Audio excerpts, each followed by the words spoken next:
बोलो गुरुदेव भगवान की जय।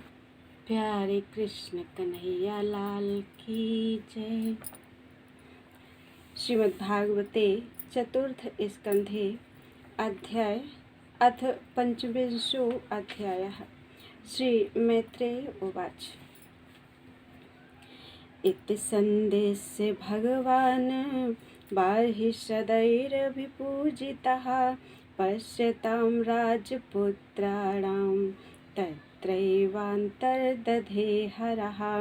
रुद्रगीतं भगवतः स्तोत्रं सर्वे प्रचेतसः जपन्तस्ते तपस्ते पुर्वर्षाणां युतं जले प्राचीनवर्हिषं छत्तः कर्मश्वासक्तमानसं नारदोऽध्यात्मतत्त्वज्ञः कृपालुः प्रत्यबोधयत्। श्रेयस्त्वं कथमद्राजन् कर्मणात्मन ईहसे दुःखहानि सुखावाप्तिः श्रेयस्तन्नेह चेष्यते। श्री राजुवाच।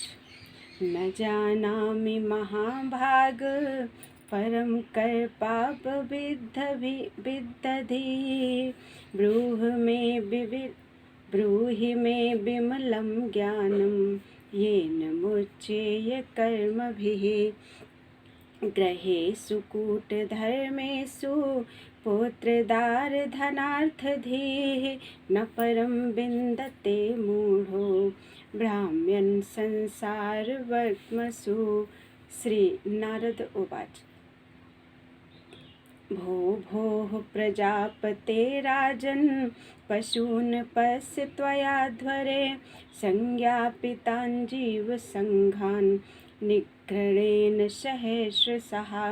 एते त्वां सम्प्रतीक्षन्ते स्मरन्तो वैश्यं तव सम्परेतुमयः कूटैश्छिन्दन्त्युत्थितमन्यवः। अत्र ते कथयिष्येमम् इतिहासं पुरातनं पुरञ्जनस्य चरितं निबोध गदतो मम। आसीत् पुरञ्जनो नाम राजा राजन् बृहच्छ्रवाः तस्या विज्ञातनामासीत् सखा विज्ञातचेष्टितः। सोन्वेषमाणः शरणं बभ्राम पृथिवीं प्रभुः नानुरूपं यदा विन्दद् भूत्स विमनायो अभूत्स विमनायो। न साधु मे नेताः सर्वा भूतले यावतीह पुरा कामान् कामयमानोऽसौ तस्योपपत्तये। स एकदा हिंवतो दक्षिणेष्वथ सानुषु ददर्श नवभिर्द्वाभिः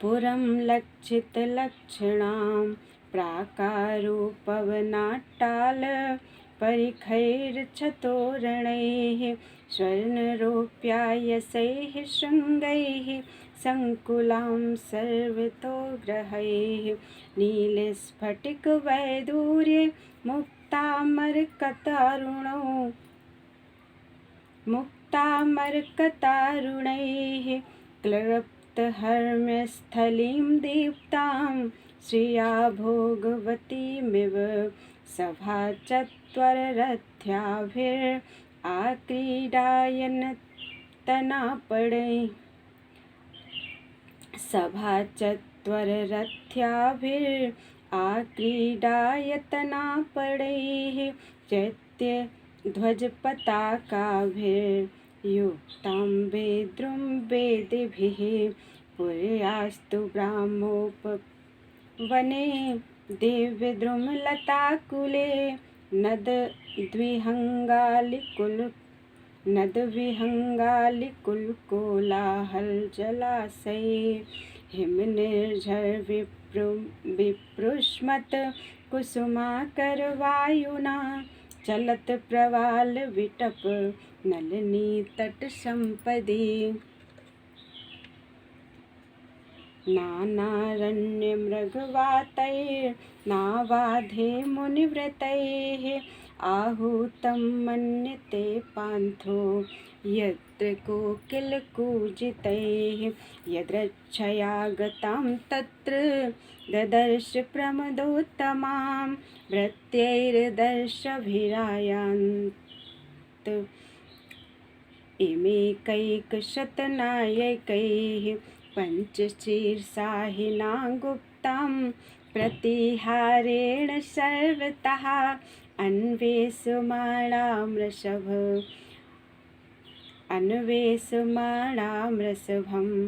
अप्रौढां कामरूपिणीं सुनाशां सुदतीं बालां सुकपोलां वराननां संविन्यस्तकर्णाभ्यां बिभ्रतीं कुण्डलश्रियं पिसङ्गनीवीं शुश्रोणीं श्यामां कनकमेखलां पदभ्यां कर्णदभ्यां चलतीं नूपुरैर्देवतामिव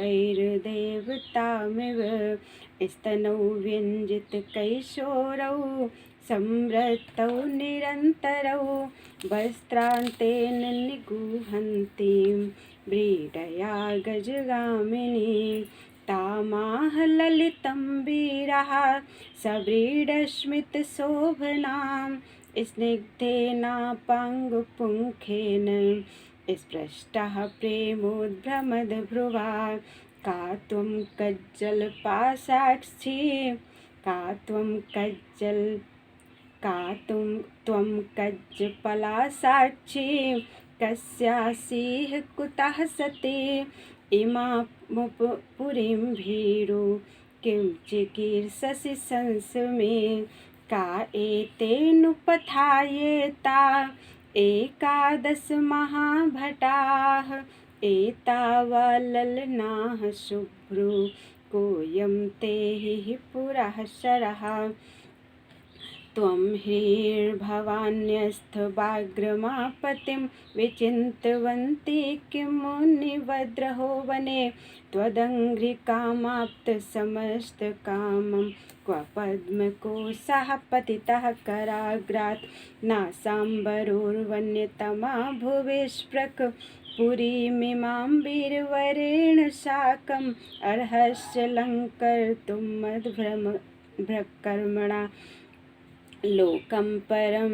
श्रीर्यज्ञपुंसां यदेश मामाङ्गविखण्डितेन्द्रियं सव्रीडभावस्मितविभ्रमद्भ्रुवा त्वयोपसृष्टो भगवान् मनोभवः प्रबाधते अथानुग्रहाण शोभने त्वदाननं शुभ्रुसुतारलोचनं व्यालम्बिनीलालकवृन्दसंवृतम् उन्नीय मे दर्शय बल्गुवाचकं यत्प्रीडया नाभिमुखं शुचिस्मिते। श्री नारद उवाच इत्थं पुरञ्जनं नारी याचमानमधीरवत् अव्यनन्दत तं वीरं हसन्ती वीरमोहिता नावेदां वयं सम्यक् कर्तारं पुरुषर्षभ आत्मनश्च परस्यापि गोत्रं नाम च यत् कृतम् इहाद्य सन्तमात्मानं विदाम्ना ततः परं येनेयं निर्मिता वीर पुरी शरणमात्मनः एते सखायाः सख्यो मे नरा नार्यश्च मानद सुप्तायां मयि जागर्ति नागोऽयं पालयन् पुरीं दिष्टया गतोऽसि भद्रं ते ग्राम्यान् कामान् भीप्सिसे उद्वहिष्यामि तांस्तेऽहं स्वबन्धुभिरिन्दम् इमां त्वमधिष्ठिस्व पुरीं नवमुखीं विभो मयोपनीतान् गृह्णानः कामभोगान् सतं समाः कं नु त्वदन्यं रमये ह्यरतेज्ञं कोविदम् असम्परायाभिमुखम् अस्वस्थनविदं पशुं धर्मो यात्रार्थकामौ च प्रजानन्दो मृतं यशः लोका विशोका विरजा यान्न केवलिनो विदुः पितृदेवर्षिमर्त्यानां भूतानामात्मनश्च क्षेम्यं वदन्ति शरणं भवेस्मिन् यद्ग्रहाश्रमः का नाम वीरविख्यातं वदान्यं प्रियदर्शनं न व्रणीत प्रियं प्राप्तं मादृशी त्वादृशं पतिं कस्यामनस्ते भुवि भोगी भोगयोः स्त्रिया न सज्जेद भुजयोर्महाभुज यो नाथ वर्गाधिमलं घृणोद्धत स्मिताविलोकेन चरत्यपोहितं। श्रीनारद उवाच इति तौ दम्पती तत्र समुद्य समयं मिथः तां प्रवेश्य पुरीं राजन् मुमुदा ते शतं समाः उपगीयमानो ललितं तत्र तत्र च गायकैः क्रीडन् परिवृतः स्त्रीभिर्हृदनीमाविशच्छुचौ सप्तो परिकृता द्वारः पुरस्तस्यास्तु द्वे अधः पृथग् विषयगत्यर्थं तस्यां यः कश्चनेश्वरः पञ्चद्वारस्तु पौरस्त्या दक्षिणैका तथोत्तरा पश्चिमे द्वे अमुसां ते नामानि नृपवर्णये खद्योताविर्मुखी च प्राग्द्वारावेकत्र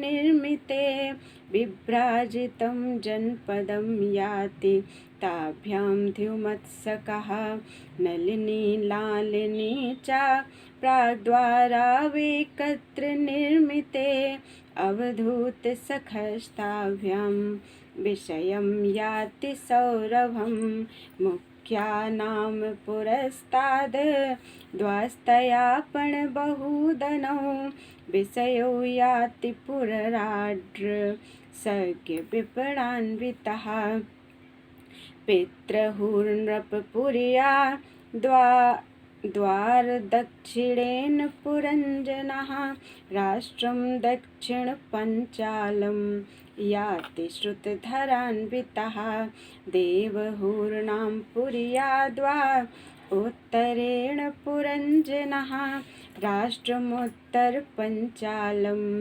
याति श्रुतधरान्वितः आसुरी नाम पश्चाद् द्वास्तया याति पुरञ्जनः ग्रामकं नाम विषयं दुर्मदेन समन्वितः निरतिर्नाम पश्चाद् द्वास्तया याति पुरञ्जनः वैशसं नाम विषयं लुब्धकेन समन्वितः अन्धावमीसां पौराणां निर्वाक्पेशस्कृतावुभौ अछन्वतामधिपतिस्ताभ्यां याति करोति च सयर्हन्तः पुरगतो विसूचीन समन्वितः मोहं प्रसादं हर्षं वा याति जायात्मजोद्भवम् एवं कर्मसु संसक्तः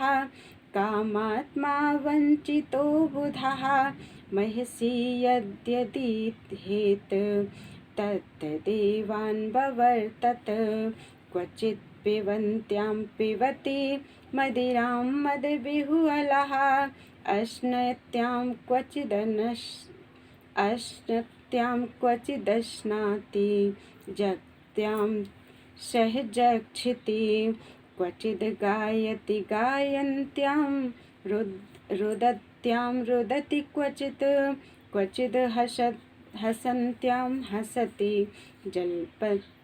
जल्पन्त्यामनुजल्पति क्वचिद् धावति धावन्त्यां तिष्ठन्त्यामनुतिष्ठति अनुशेते शयानायाम् अन्वास्ते क्वचिदाश्रितीं क्वचित् शृणोति शृण्वन्त्यां पश्यन्त्यामनुपश्यति क्वचिज्जिघ्रति जिघ्रन्त्यां स्पर्शन्त्यां स्पृशति क्वचिच्च शोचतीं जायाम् अनुशोचति दीनवत् अनुहृष्यति हृष्यन्त्यां मुदितामनुमोदिते विप्रलब्धो महस्यैवं सर्वप्रकृतिवञ्चितः नैच्छन् अनुकरोत्यज्ञः क्लैव्यात् क्रीडामृगो यथा। इति श्रीमद्भागवते महापुराणे पारमहंस्यां संहितायां चतुर्थे स्कन्धे पुरञ्जनोपाख्याने पंचविंशोऽध्यायः। बोलो वृंदावन बिहारी लाल की जय। त्वदीयं वस्तु गोविंदं तुभ्यमेव समर्पयेत्। श्री व्यास जी महाराज की जय। श्री सुखदेव जी महाराज की जय। अपने गुरु माता पिता की जय। हनुमान जी सरकार की जय। जय जय श्री सीताराम। जय जय श्री राधे। हर हर महादेव।